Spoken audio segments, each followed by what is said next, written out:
How to apply for auto loan in Capital One. Hey everybody, welcome back to our YouTube channel. In today's video, I'm going to show you how you can apply for an auto loan in your Capital One bank account. So without any further ado, let us get started. Head over to any of your web application and at the top search bar type in apply for auto loan Capital One. As you do so, you will see auto financing app website. Tap open that link. In here, you will see Get Pre-Qualified.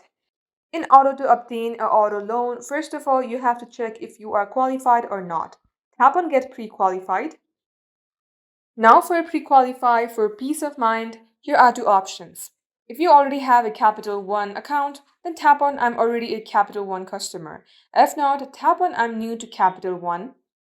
If you don't have an account, first of all, you need to create yourself a Capital One account.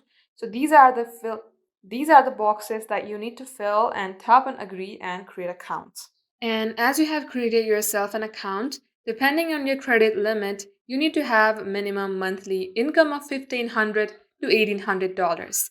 You may be required to make a down payment on the auto loan. The minimum new or used car loan amount is $4,000, and for the refinance, the minimum is $7,500. Just like so, this is how you will be able to obtain an auto loan from your Capital One account. That will be the end of today's tutorial. Thank you for watching the video till the very end. If it had helped you in any ways, then do like and subscribe. We will be back soon with more tutorials like this. In the meantime, stay updated and thank you for watching.